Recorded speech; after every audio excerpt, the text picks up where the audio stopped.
Hey, what's up everybody? How's it going? I'm the Frame and welcome back to the next episode of my Diablo 2 lore instruction playthrough with the Amazon. Alright, so in the last episode, we did take on Duriel, the Act 2 boss, and we were able to defeat him pretty easily. Really wasn't that difficult of a battle for us. We got kind of lucky and our mercenary did aggro Duriel right at the beginning of the fight, which allowed us to just sit back and shoot him with arrows. So it just made the fight pretty dang easy.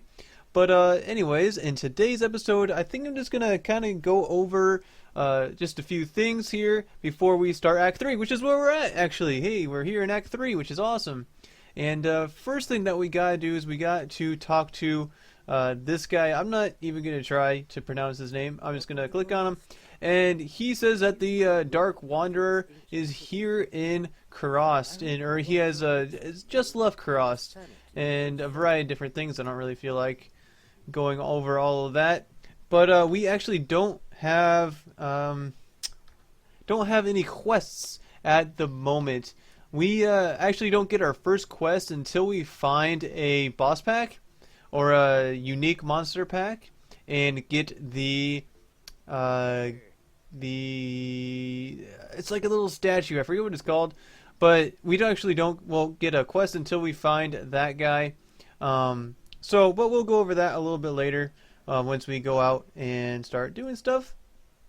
We can talk to Kane here really quick as well, and he says some more stuff about Kurast, the city, and a variety of other things. We're not going to really bother with that.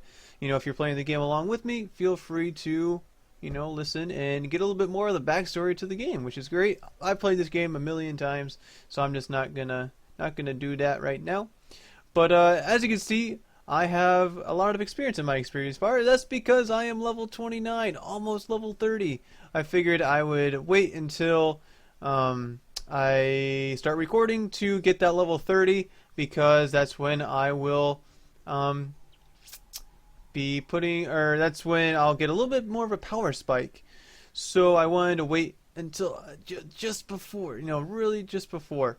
And I got a pretty good tip from one of my viewers that said that a really good place to do some level grinding is in the fake Tal Rasha tombs.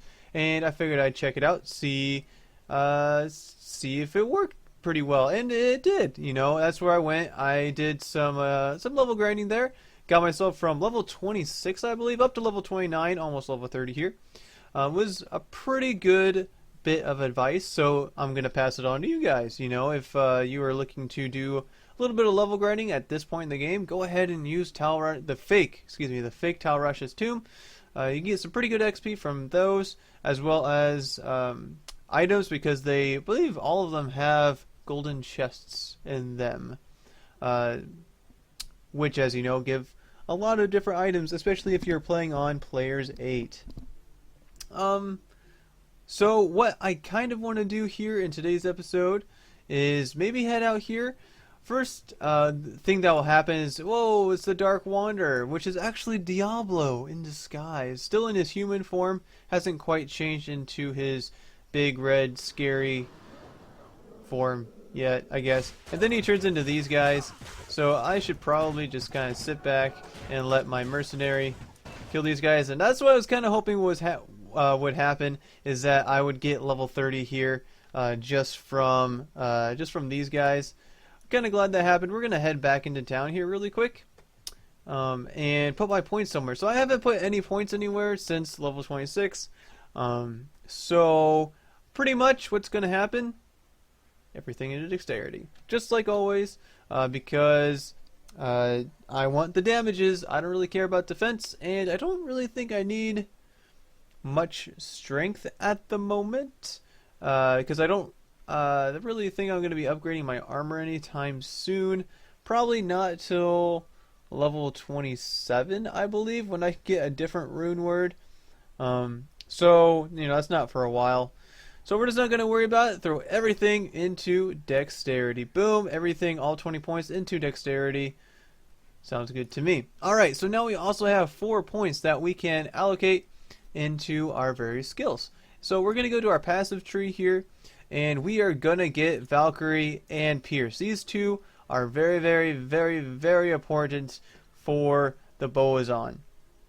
And the Amazon, well, at least the Valkyrie for the Amazon in general. The Valkyrie is essentially a minion, and as you can see, it receives bonuses from your decoy, penetrate, critical strike, dodge, avoid, and evade. All of your passives and decoy. And it's super, super strong. It's very, very tanky. And it's really good to have around, especially if you're a Bowazon and you don't want to be taking hits yourself. It's just another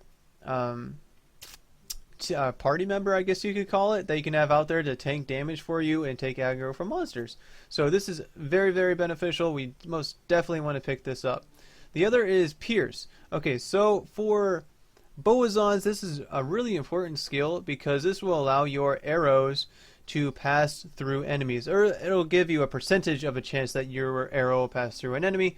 At first level, as you can see, is 23% chance that your arrow will pass through an enemy. Very, very important for my build because I am using multiple shot and magic arrow. So with Pierce passive, this will allow my magic arrow for 23% of the time at this current level. My magic arrow will pass through an enemy and hit the enemy behind it. This is awesome. And some of you may be wondering why I'm choosing to use magic arrow over guided arrow. Well, it's because guided arrow actually doesn't pierce. So even though I may have this passive, guided arrow will not pierce through an enemy and hit another enemy behind it. It will only hit one enemy always. So that is just why I picked magic arrow, or one of the reasons why I picked magic arrow is because it'll pass through an enemy and hit an enemy behind it. It's just nicer because it has a little bit more of an AoE kind of effect, I guess. But yeah, that's why I picked that. But also, it works incredibly well with multiple shot. So when I get multiple shot up to higher levels, I'm going to be shooting out a lot of arrows at once. And each one of those arrows has a percent chance to pass through an enemy. So, that 23%, each one of the arrows I am shooting out has a 23% chance to pass through an enemy and hit the enemy behind it. That is epic. So I'm going to be having, I'm going to have a lot of AoE damage.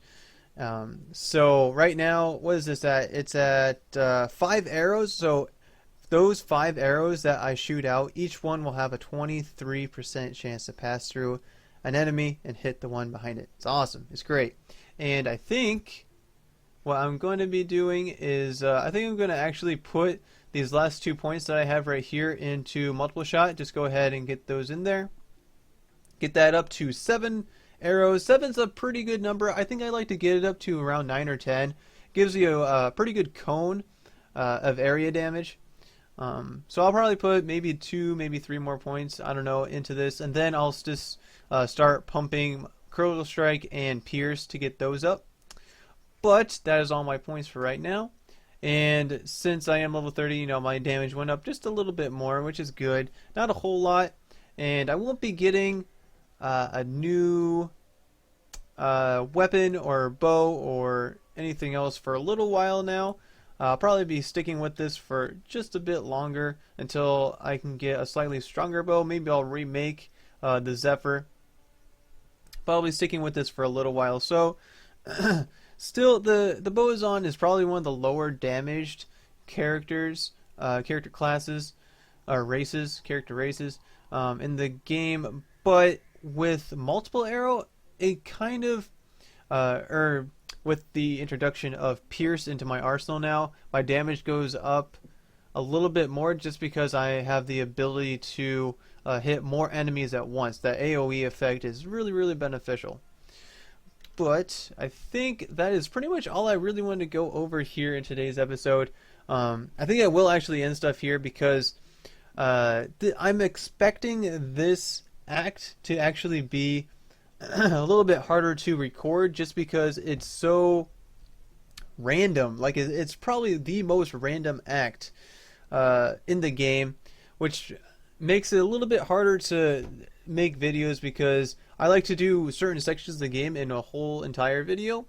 And so since it's so random, it's a little bit harder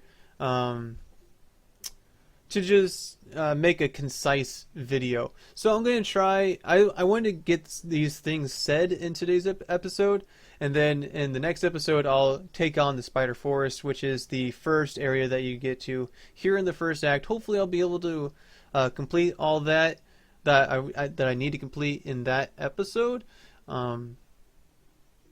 Hopefully. Hopefully it's a pretty good map generation. So everything is a little bit more easier to get to, but we'll see what happens. Not going to worry about it for right now. We're going to take that on in the next episode. So I am, like I said, going to end things here for today. Hope you liked the things that I had to say.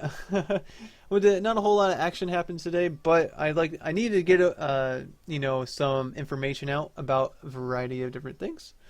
But yeah, we're going to end things here today, so if you like what you saw, go ahead and hit that like button. If you have any comments, questions, advice, go ahead and leave those in the comments section.